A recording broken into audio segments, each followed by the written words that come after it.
Assalamualaikum warahmatullahi wabarakatuh. Waalaikumsalam. Mari kita baca surat Al-Anfal ayat 9 sampai 14. A'udzu billahi minasy syaithanir rajim. A'udzu billahi minasy syaithanir rajim. Bismillahirrahmanirrahim. Bismillahirrahmanirrahim. إذ تستغيثون ربكم فاستجاب لكم أني ممدكم إذ تستغيثون ربكم فاستجاب لكم أني ممدكم بألف من الملائكة مردفين أني ممدكم بألف من الملائكة مردفين وما جعله الله إلا بشرى ولتطمئن به قلوبكم وما جعله الله إلا بشرى ولتطمئن به قلوبكم وما النصر إلا من عند الله وما النصر إلا من عند الله إن الله عزيز حكيم إن الله عزيز حكيم إذ يغشيكم النعاس أمنة منه إذ يغشيكم النعاس أمنة منه وينزل عليكم من السماء ماء ليطهركم به وينزل عليكم من السماء ماء ليطهركم به ويذهب عنكم رد الشيطان ويذهب عنكم رجز الشيطان وليربط على قلوبكم ويثبت به الأقدام وليربط على قلوبكم ويثبت به الأقدام إذ يوحي ربك إلى الملائكة أني معكم فثبتوا الذين آمنوا إذ يوحي ربك إلى الملائكة أني معكم فثبتوا الذين آمنوا سألقي في قلوب الذين كفروا الرعب فاضربوا سألقي في قلوب الذين كفروا الرعب واضربوا فوق الأعناق واضربوا منهم كل بنان فاضربوا فوق الأعناق واضربوا منهم كل بنان ذلك بأنهم شاقوا الله ورسوله ذلك بأنهم شاقوا الله ورسوله ومن يشاقق الله ورسوله فإن الله شديد العقاب ومن يشاقق الله ورسوله فإن الله شديد العقاب ذلكم فذوقوه وأن للكافرين عذاب النار ذلكم فذوقوه وأن للكافرين عذاب النار. صدق الله العظيم. صدق الله العظيم. Wassalatu wassalamu ala rasulillah wa ala alihi wa sahbihi wa man walah. La ilaha illallah wahdahu la syarikalah wa asyhadu anna Muhammadan abduhu wa rasuluh la nabiyya ba'dah, amma ba'd. Ikhwani wa akhwati fillah, hadirin berbahagia dan para pemirsa di TV dimanapun berada, marilah kita senantiasa bersyukur kehadirat Allah Subhanahu wa ta'ala. Ia selalu melimpahkan rahmat dan karunia-Nya kepada kita bersama.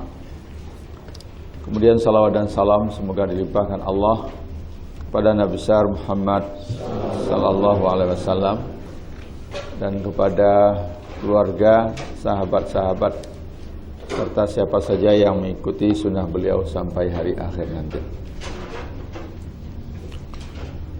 Pada ayat yang lalu sudah dijelaskan tentang peristiwa yang terjadi sebelum berangkat ke Badar atau setelah berangkat dan menerima berita bahwa yang akan dihadapi bisa salah satu dari dua kelompok, yaitu Al-Air, kafilah dagang yang dipimpin oleh Abu Sufyan yang cuma dikawal oleh sekitar 40-an pasukan, atau akan bertemu dengan satu pasukan besar daripada 1.000 orang yang dipimpin oleh tokoh-tokoh Quraisy.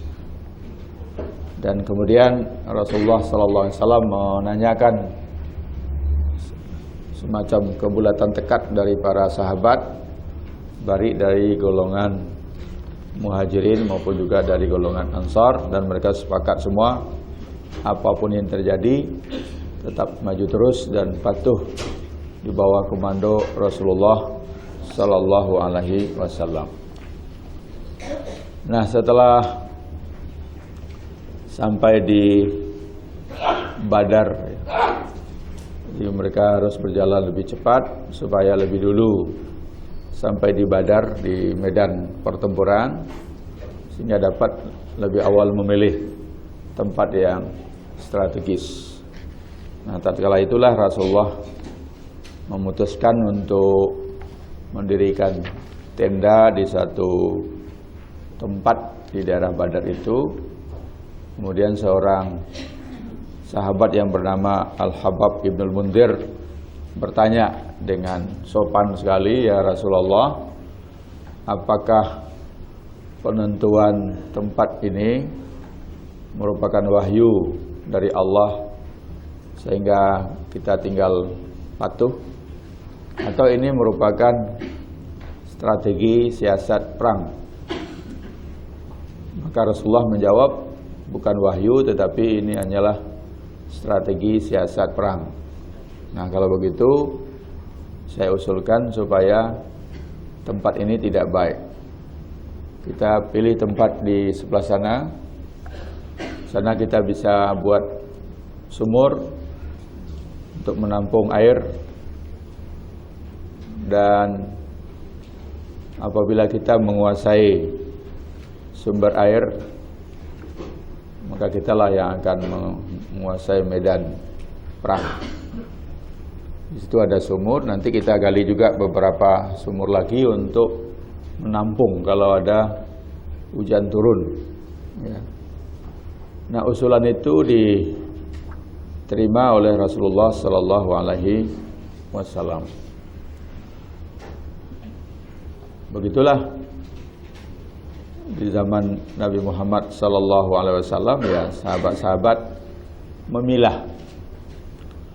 Jika perintah itu merupakan wahyu dari Allah Subhanahu wa taala, bagian dari ad-din, tidak ada kata lain kecuali sami'na wa ata'na.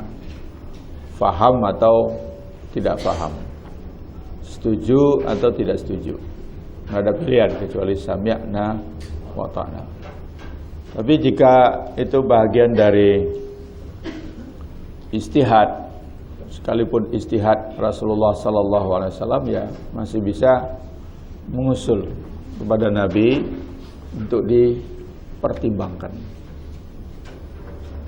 Nah, sekarang ini kesulitan kita, ya kita tidak bisa langsung konfirmasi kepada Nabi apakah ini merupakan bagian dari wahyu atau ijtihad dari Rasulullah sallallahu alaihi wasallam sebagai panglima atau sebagai pemimpin. Nah, tinggallah para ulama yang mencoba memilah-milah mana yang dilakukan oleh Nabi sebagai manusia biasa, sebagai bashar, mana yang dilakukan oleh Nabi sebagai orang Arab, dan mana yang beliau lakukan sebagai Nabi dan Rasul. Nah, kalau sebagai Nabi dan Rasul tidak ada pilihan kecuali semua kita patuh, tunduk. Tapi kalau yang dilakukan beliau sebagai manusia itu pilihan. Yang dilakukan sebagai Arabi, maka harus dilihat ada enggak petunjuk dari nas, baik dari Al-Quran maupun juga dari sabda beliau yang mengangkat, ya, sesuatu yang bersifat tradisi itu apakah diwajibkan atau dianjurkan, atau mungkin ada tradisi yang diharamkan atau dimakruhkan, atau dibiarkan saja. Kalau dibiarkan tanpa komentar apapun, maka dia menjadi mubah. Nah, hadirin berbahagia dan para pemirsa, setelah Rasulullah SAW mengetahui jumlah kaum musyrikin itu 1000 orang, dari bertanya kepada perempuan-perempuan yang menawarkan jasanya untuk memasak di situ, berapa ekor mereka yang datang dari Mekah itu menyembelih onta seharinya. Jauh 9 sampai 10 ekor. Nah, lalu diketahui berarti jumlahnya 1000 orang. Dan tentu saja ini jumlah yang besar, ya, karena Nabi hanya membawa 307 atau 309 orang lawan 1000 orang. Nah, disinilah Nabi Muhammad SAW selalu berdoa, memohon kepada Allah. Jadi diriwayatkan tatkala pasukan sudah berbaris 300 orang, dan di sebelah sana dari jauh kelihatan walaupun tidak jelas musuh 1000 orang, lalu Nabi mengangkat kedua tangannya lalu berdoa. Nah, dalam doa itu Nabi menyatakan, ya Allah, penuhilah janjimu. Ya Allah, penuhilah janjimu, sampai 3 kali. Kalau dalam peperangan ini kaum muslimin engkau binasakan, tidak ada lagi yang akan menyembahmu. Jadi begitu khusyuknya Rasulullah SAW berdoa dan mengangkat tangannya sambil berdiri, sampai serban beliau terjatuh. Lalu Abu Bakar Siddiq maju mengambil sorban itu dan memasangkan kembali sambil berbisik, ya Rasulullah, Allah pasti memenuhi janjinya. Nah, inilah yang diabadikan di dalam ayat yang kita baca, ittastaghitsuna rabbakum. Ingat tatkala kalian minta tolong kepada Tuhan kalian, istighasah, ya. Ingatlah.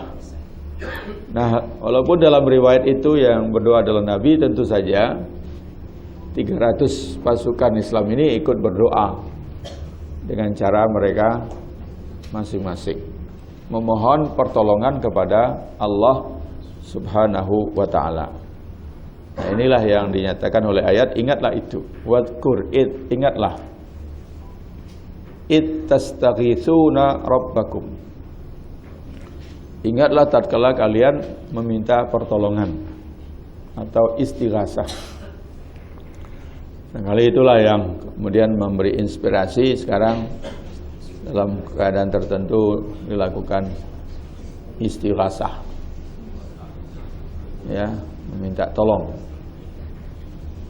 Tapi mungkin terlalu sering digunakan sampai untuk pemilu kada pun pakai istighasah, dan sudah istighasah masih tetap belum menang, kalah. Fastajaba lakum. Nah, lalu Allah memenuhi permohonan itu. Anni mumiddukum. Nah, dijanjikan oleh Allah, anni mumiddukum. Sesungguhnya aku membantu kamu semua, mendukung kamu semua, bi alfin minal malaikati, dengan 1000 malaikat. Jadi sama dengan jumlah kaum musyrikin. Kaum musyrikinnya 1000, malaikat juga diutus 1000. Murdifin, berbaris-baris, datang secara berbaris-baris 1000 malaikat. Walaupun para sahabat tidak melihatnya, ya. Anni mumiddukum bi alfin minal malaikati murdifin. Wa ma ja'alahu Allahu illa busyra. Tidaklah Allah menjadikan itu, yaitu menurunkan 1000 malaikat itu, kecuali untuk kabar gembira saja, untuk busyra, untuk menggembirakan kaum muslimin bahwa mereka dibantu oleh 1000 malaikat. Walitatma'inna bihi qulubukum, dan untuk menenangkan atau menenteramkan hati kalian. Wa man nasru illa min indillah. Tidaklah datang pertolongan itu kecuali dari Allah. Innallaha azizun hakim. Sesungguhnya Allah itu Maha perkasa dan lagi Maha bijaksana. Nah, di sini muncul diskusi di antara para mufassir bahwa apakah malaikat yang diutus itu ikut berperang atau tidak? Nah, ini yang dibicarakan. Kalau penegasan ayat ini dinyatakan hanya untuk memberikan kabar gembira dan menenteramkan, sehingga oleh sebagian dipahami tidak ikut berperang.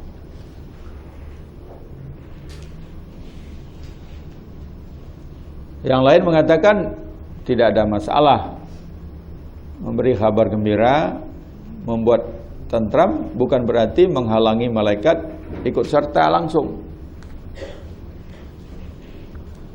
Jadi Said Muhammad Rashid Ridha misalkan termasuk yang menolak penafsiran para malaikat ikut perang. Nah, bagi Said Rashid Ridha, kalau malaikat ikut perang nanti berkurang nilainya kepahlawanan para sahabatnya ikut berperang atau dibantu oleh 1000 malaikat, atau itu berarti membesar-besarkan pasukan kaum musyrikin sehingga harus dihadapi oleh malaikat. Intinya Said Rashid Ridha tidak setuju kalau malaikat ikut berperang. Tetapi mufassir lain mengutip beberapa riwayat, antara lain dari Ibnu Abbas, yang menceritakan peristiwa yang menunjukkan malaikat ikut perang. Misalkan tatkala seorang sahabat dalam perang Badar itu setelah perang menceritakan mengejar seorang musuh dengan menghunus pedangnya terus dikejar begitu. Nah, belum lagi musuh itu dapat, kepalanya sudah terpenggal sendiri. Padahal belum kena.